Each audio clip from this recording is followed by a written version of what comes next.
Welcome to Elevated Women, the podcast where energetics meets strategy and wealth becomes who you are.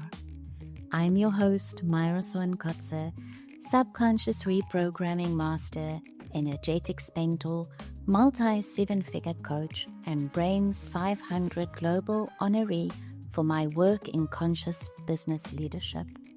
This space is your portal, a frequency upgrade for the woman who's done shrinking and ready to claim everything she came for. Let's melt the old patterns, rewire your money story, and build a wildly aligned business from your highest self. This is your next evolution. Let's begin. You're listening to Elevated Table Talks. These are the unfiltered conversations with women who build from soul, scale with clarity, and move with purpose. Welcome back to Elevated Woman and Queen. Today's conversation is one that every woman in business needs to hear, because when you know your rights, protect your brand, and anchor your boundaries, you stop leaking power in ways you didn't even realize. Today, joining me is Natalie Puglisi. I hope I'm saying that correctly. An online business attorney who helps women protect their business, own their brand, and step fully into their CEO role. She makes the legal side of entrepreneurship simple, approachable, and empowering. And she believes that legal confidence is the foundation of true freedom in business. This conversation isn't just about contracts and trademarks. It's about energetically protecting your self-worth and claim the space that you've built. Natalie is the founder of The Legal Babe, I love that name, an attorney for online entrepreneurs and the host of the Legal Babe podcast. For more than a decade, she's been simplifying legal protection for coaches, course creators, and service providers, helping them get legally aligned so they can scale with clarity and confidence. Let's dive right into this. Welcome to Elevated Women, Natalie. I'm so excited to have you here. Thank you for having me. You're so welcome. I'm so excited about today's episode because I know that so many women that's listening still don't have this in place. And I didn't have it in the beginning either.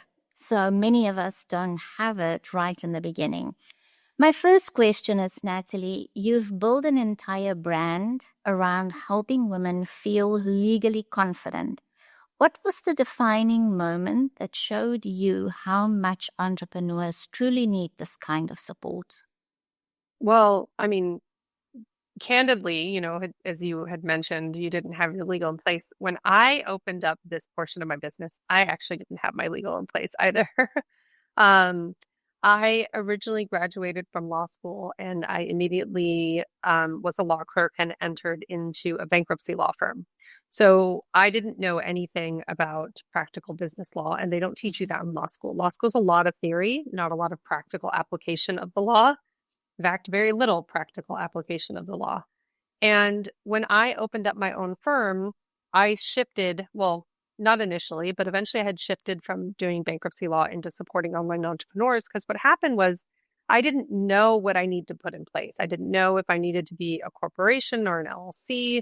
I didn't even have a client agreement drafted. I didn't know about business insurance. I didn't know what to put on my website from a legal standpoint. I didn't know any of that.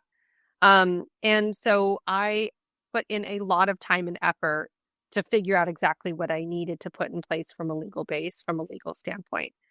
And I spoke to other attorneys. I did a bunch of classes online. I took a bunch of MCLEs and eventually I figured it out. But it dawned on me that if it was challenging for me to get this implemented and figured out from a legal perspective, and I'm an attorney, then it must be challenging for other online entrepreneurs to figure it out. And that's when I pivoted and shifted.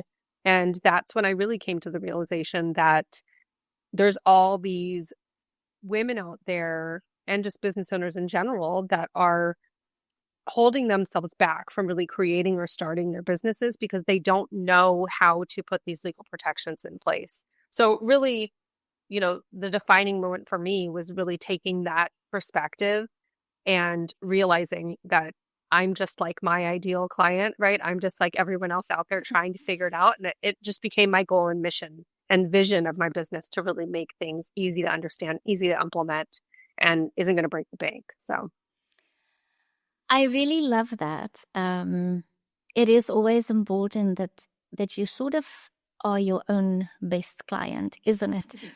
yes. So yeah, it's a very nice story of how you found your true calling, and I love to listen to that. So question 2 is, you often say that being legally protected isn't just smart business, it's an energetic shift. You can expand on what changes for a woman when she knows her business is fully protected.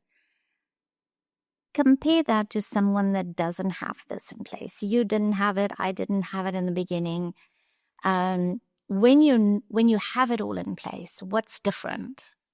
I mean, there's definitely an energetic shift, right? A complete energetic shift.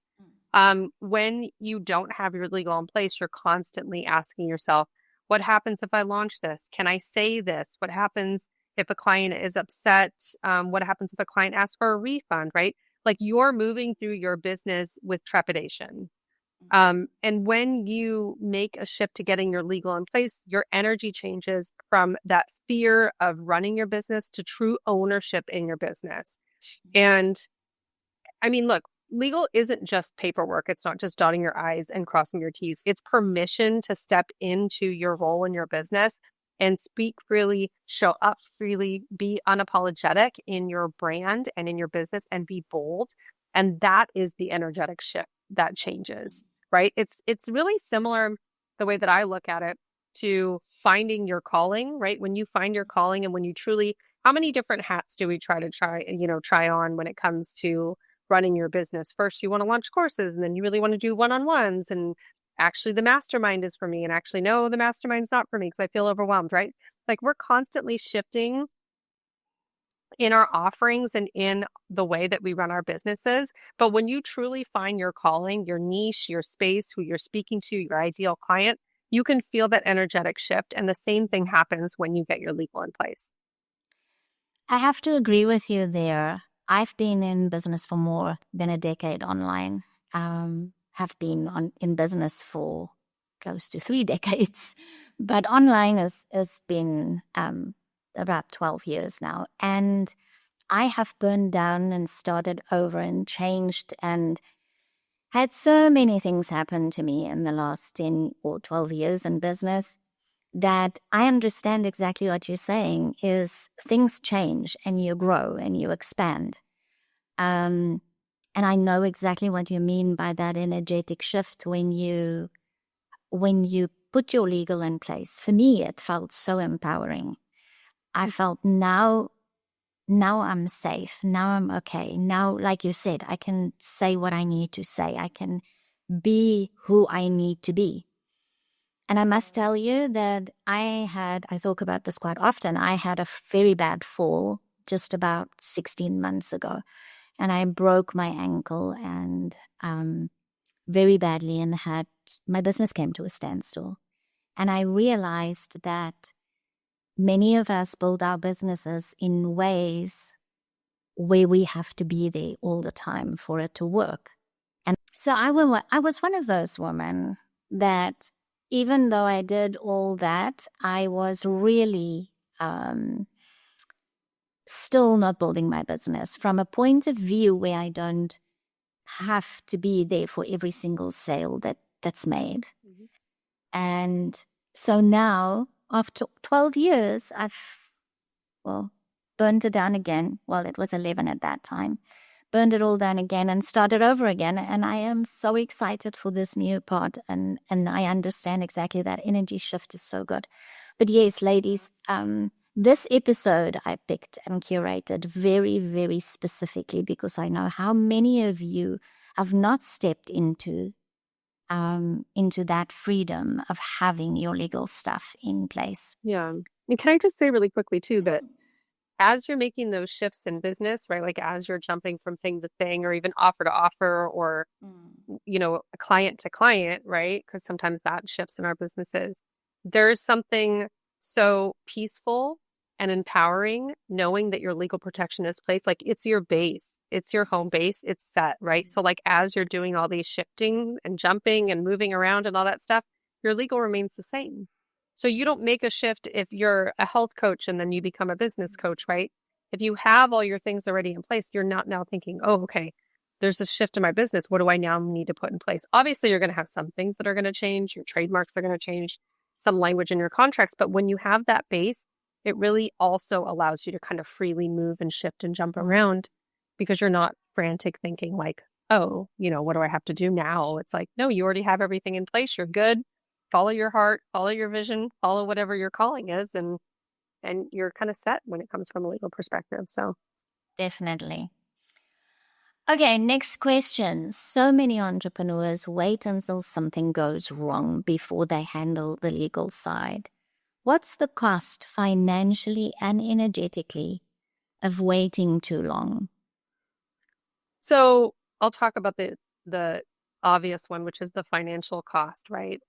I've seen so many people delay on putting their legal in order again, whether it's your contracts or your trademarks or your LLC filings. And what happens is, in fact, I do so many consults. I do free consults, and I have so many consults with clients, and they're like, "Okay, this is great, but I'm not quite ready to invest in this." And then they wait, and then what happens is a month, 2 months, 6 months later, I get a message from them. I got a cease and desist letter. I need to now change my name. What do I do? And I'm like, well, do you remember that consult that we had when you said that you weren't quite ready? Financially, you could have spent a couple $1,000s on a trademark. A rebrand is going to cost you a whole lot more in time and money and energetics, truthfully. Now you got to think about a whole other name, right? If you had just filed the trademark when we had that conversation, you would have been set. Now you have to like realign yourself with a brand name that is going to feel as good as your original brand name. That's uncomfortable. And also financially, if you end up getting sued, obviously that's a lot. If you don't have your contract in place, you're going to end up having to refund someone entirely, whereas you could have had to, refund them just a portion because you've had that contract protection in place or not at all, So from a financial perspective, I mean, I think that's obvious, though. I don't really need to like go on about that. People really understand the financial perspective there. But energetically, you're without having your legal in place, you're constantly worrying about what if, right? What if I get a cease and desist? What if someone else beats me to the trademark punch and trademarks my business name, course name, podcast name before me? What if I get sued by a client, right? You don't have your LLC in place. What if someone requests a refund? What if I get a chargeback request? You don't have those provisions in place, those safety measures in place. That energetic what if, right? Like we've all felt that, whether it's, I mean, obviously not everyone has felt that from a legal perspective, but other areas of life, we've felt that. You can completely relate to that what if feeling. And when you are handling your legal from the start, you're really starting with peace, clarity, freedom. And so from an energetic standpoint, that's a massive shift, right? You're going from a flight or fight state to really a secure and safe state. And things are always going to come up in your business. You're always going to have a client that wants a refund. I have it too. I deal with client issues myself. Just because I'm an attorney doesn't mean that I don't have clients that skip out on payments, right? But I have all the protections in place, and my clients do too when they work with me. And so you're left with a little bit less what ifs, but your energetics really shift. Yeah, I agree. And yes, we all have, at some point in time, we all have those issues with a client or two. I've been very lucky. I've only had 2 clients that I've had issues with that came back. And luckily, I did have all my legals in place. So I was very lucky about that. Now that we're talking about that, I'm thinking about something else. And it's not something I've even got a question here about, but I'm going to pop it in for you. What do you suggest to a woman, even if they have their contract in place, if somebody skips out on payment plans? Do you take legal action or do you let them go? I see so many people ask that question all Yeah, over the internet. I actually have a really great podcast episode on that. So if you go to the Legal Babe podcast, I have a step-by-step guide. It's an episode that literally runs down exactly step by step on what you should do.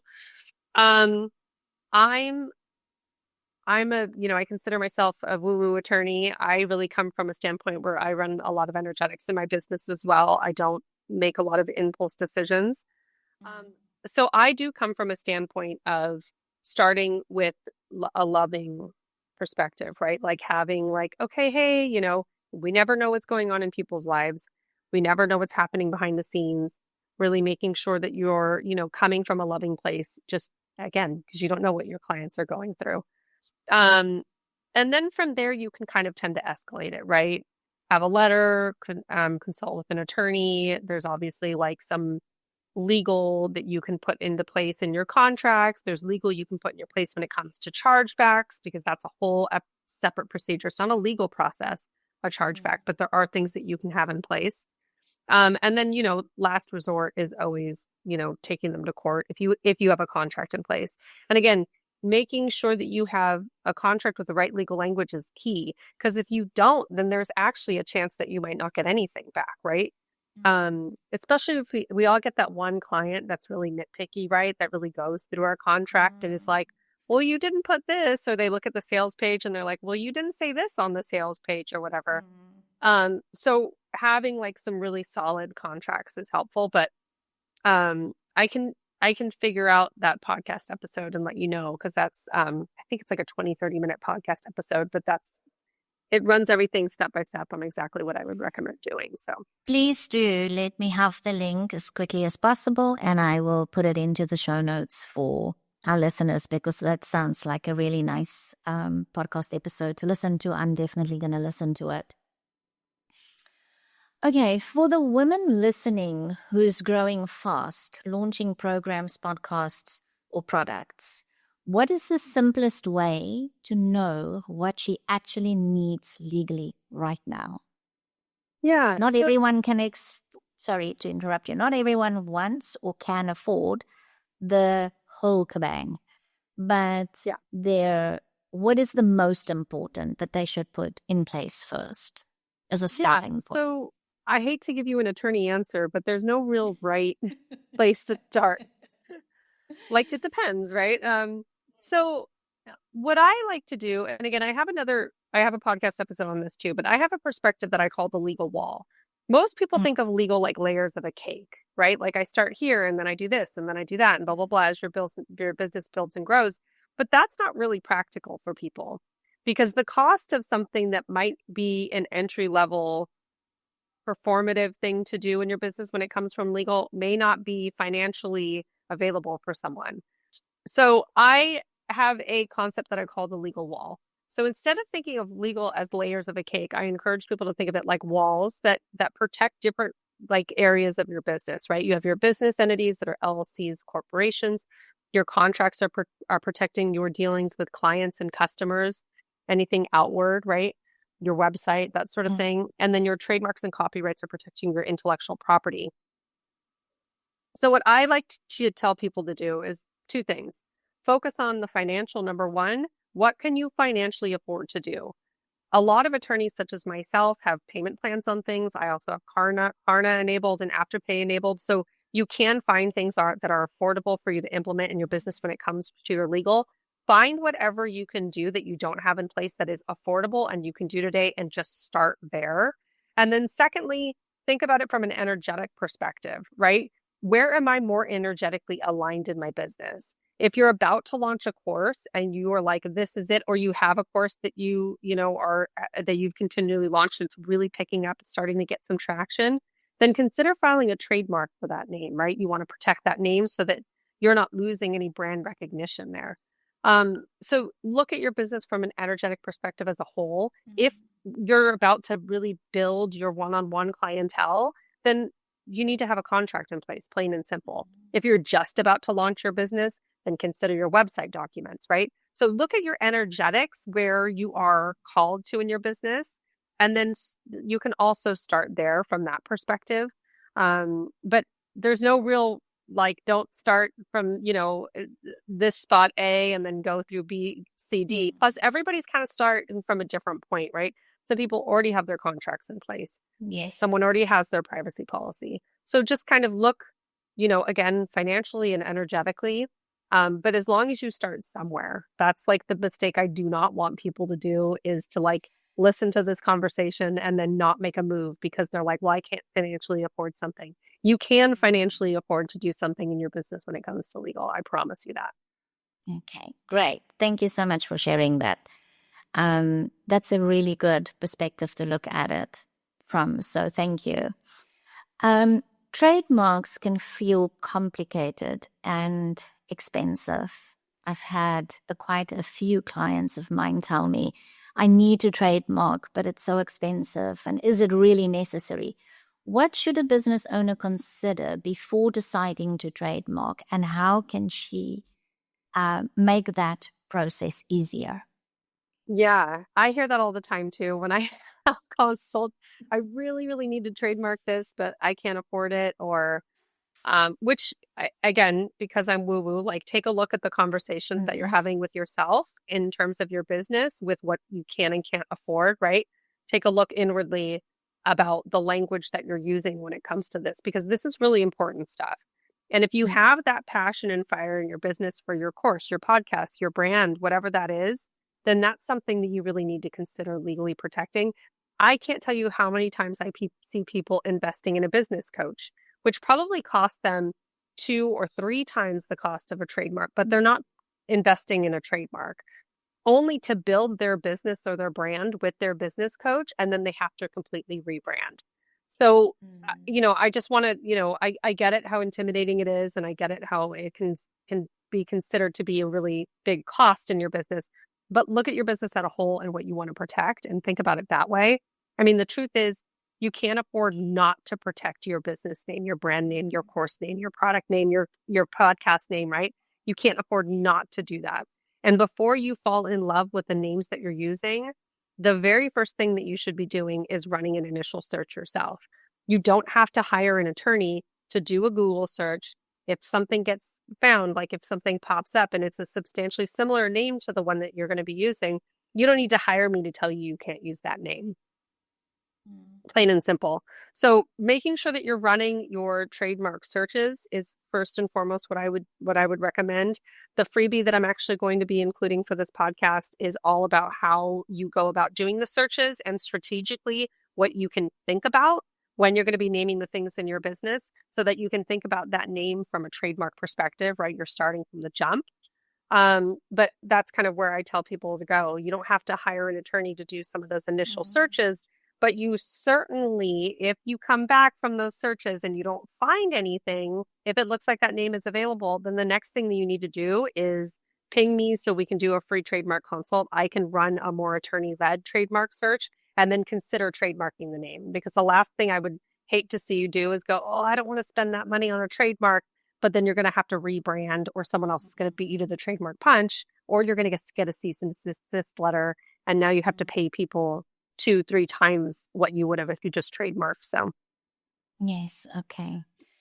That's very important. So ladies, listen nicely to this trademark. I know there's so many of you that feel that it's not necessary. Now, my next question that comes from this question.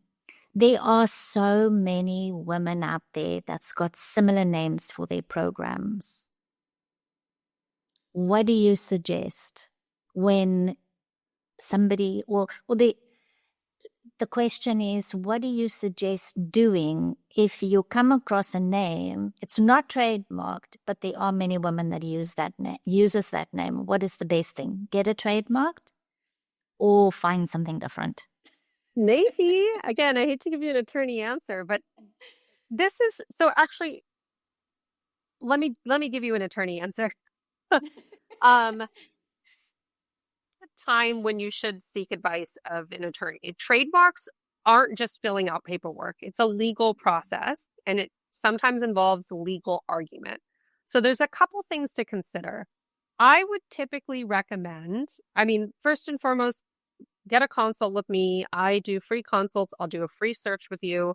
I will give you some additional information. Every single name's different. Every single scenario is different. So I'm going to give you a couple scenarios because I can't just say flatly change your name because that might not be the right answer. So first and foremost, contact an attorney. Let's do a search, a little quick and dirty search, and just kind of get some more perspective on what the situation looks like. But here's the thing. I tell people all the time to change their name if something comes up and the name's not trademarked. Here's why.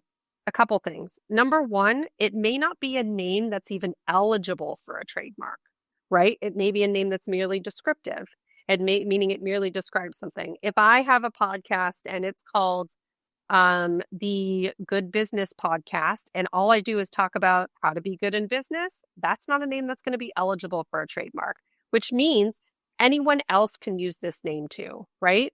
So the first perspective is to look at it and go, okay, if I don't care that this name is ineligible for a trademark and I don't care that anyone else can use this name too, then go ahead and keep using the name, right? Then there's no issue there. But just because someone doesn't have the trademark name yet doesn't mean that they're not the holders of that common law right to the name. So there's trademark law and then there's common law rights to a name. Let's say I built a very successful brand. I have a very successful podcast, but I just never trademarked it. I just never made it a priority. And then someone else went out and beat me to the trademark punch and they filed for a trademark and they got the trademark before me. That's obviously not fair, right? I've built my brand for a lot longer. I'm known for this particular trademark name. It's not fair that someone else would just go out and get a trademark. Now, the trademark office doesn't run a search as like a general search in Google, so they're not going to know, right? It's not up to the trademarks office to be protecting your name. It's up to you as a business owner to be protecting your name. So what I could do is go in and sue that person in trademark court, undo their trademark, and get the trademark name myself, right? So if you're using a name and you go out there and you say, well, there's a whole bunch of people using this name or one that's similar, I also can't say go out and trademark it because someone else might actually be the common law rights to this trademark name or to this particular mark name. So really, if the best answer that I can give you, because again, every scenario is completely different, would be to, if you're using a name, you don't see that it's trademarked, the first thing that you should do, obviously run your search. The next thing that you should do is go in and book a consult with me. I will go in, we'll take a look. I'll tell you exactly what that scenario looks like. And I'll either say, let's go for it. You're good to go. I think you're going to get this name. You hold longer common law rights or whatever that looks like. Or I'll tell you, hey, let's change the name or think of something different so that we can go and get a trademark and your name will be secure. Okay. If in some certain circumstances, somebody has been building this brand for a period of time already, or let's say a couple of years already, and they go out and they get it trademarked, and somebody else has built a similar thing, are you saying the one that started first is the one that in common law is entitled to the trademark?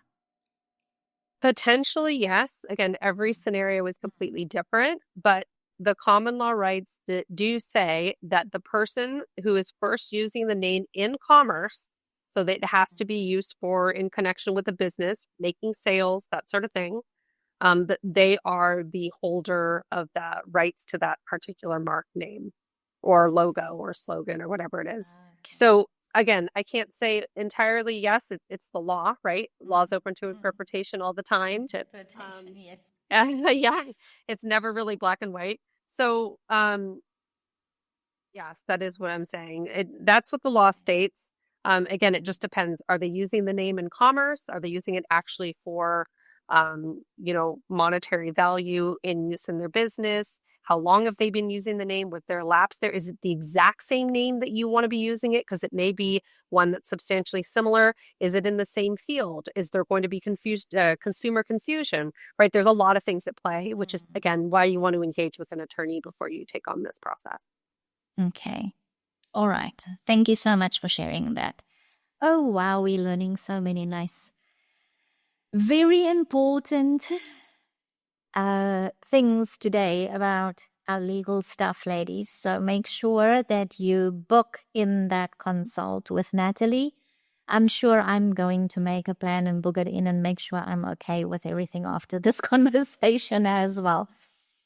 Okay, so you work primarily with women in the online space. From what you've seen, what does it look like when a business owner leads from both legal clarity and feminine power? You know, it looks like confidence, like a grounded, non-performative, really standing in their truth kind of confidence, right? Um, Having that confidence really provides a lot of clarity in people's businesses because you're not clouded, right, with all these legal decisions that might potentially have to be made. So you're not operating from a position of hustle or a position of fear, which can be more of a masculine. I always think about this all the time because I think about how being a mother truly is a masculine role, right? Because you're caring, you're worrying. It's like, but when Yes. you're leading from a more feminine perspective, it's this grounded confidence, right? It's this Mhm. trust, it's the protection, it's the setting of boundaries that are clear, and that can only really occur if you have a strong legal foundation. Perfect. Thank you. That's beautifully said. Okay. Uh, Before we wrap up, this show is called Elevated Woman. What does being an elevated woman mean to you? Um, such a great question.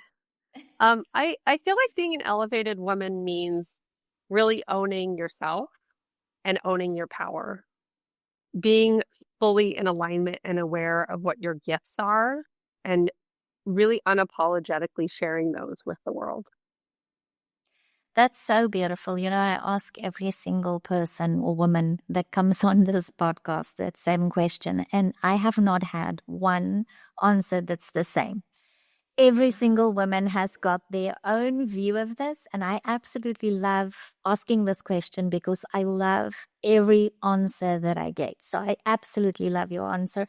It's so beautiful, and it is really energetically, it really aligns so deeply with me.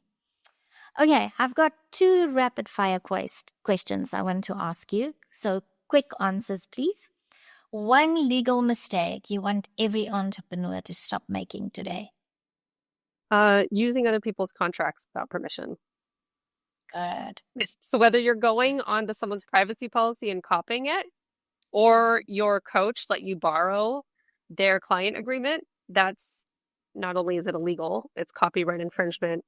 You wouldn't go out and copy paste someone's blog post, right, and pretend that you wrote it. Same thing, attorneys draft fees. We're small business owners ourselves. When you borrow someone else's contract without the permission of the person that drafted it, you are doing it illegally. So stop doing it. That's something I used to do. I used to tell my clients they can use my contracts. And then I think I read it somewhere. I think it was a post that you did or something that you wrote or said somewhere. And I realized, holy hell, I should not do this. I should not tell my clients that they can copy my policy. So I stopped doing that altogether. The one word that captures what legal freedom feels like to you. Confidence. Beautiful. Okay, you've told us about the freebie, so I'm not going to ask you about that again. But ladies, that freebie is going to be in the show notes. So make sure that you get it there for yourself and that you are starting this process of getting all your legal stuff in line. I promise you it's worth it. It is something that you really need to do. That's why I specifically am having this conversation with Natalie, because I know how many of you have been in business maybe for years already and you've been safe up until now, but you never know what can happen and it can cost you a lot of money, a lot of time, and a lot of effort. So make sure that you book in that call. Um, Natalie, please send me the link where they can book a call directly. And that will be in the show notes as well, ladies. So you'll get that freebie, a podcast episode from Natalie, and of course, a way to easily just get straight to her calendar and book that first call and see what she says you need in your business. the most important thing that you might need now if you cannot do everything. Natalie, thank you so much for joining me on Elevator Table Talks. I really loved this conversation, and it really reminded all of us that legal protection isn't a cage, it's freedom. It's structure that follows our energy, creativity, and impact to expand. Thank you so much for this time. It was really nice to have this conversation with you. And I think it's one of my shortest interviews up until now, yes, but it has so much golden nuggets in here that women in business definitely need to make sure that they get in place. For those listening, you can find Natalie at Natalie Puglisi. I still don't know. Am I saying that correctly? It's Natalie Puglisi. Okay. Do we Okay. from there? Yeah, it's just so difficult. It's a real tongue twister for me. And anyway, you can find her and you will have all her details in the show notes. So there's no excuse for not knowing how to spell that surname. And it's a beautiful one, but it's a tongue twister and it's not an easy one to spell. So there's no excuse for you not to find it. Everything will be in the show notes. If today's episode sparked something in you, and I know it has, it sparked something in me, and I have my legal in place, or most of it. Share it with another woman in business who needs to hear this. Tag us in your social media. Reach out to Natalie. She's going to help you. Until next time, stay elevated. Thank you for tuning into Elevated Woman. If today's episode activated something in you, share it, tag me, or come say hi in the DMs. And if you're ready to go deeper, head to myraswankotze.com to grab your free gift or explore the offers aligned with your next level. Until next time, own your power, claim your wealth, and rise as the elevated woman you came here to be.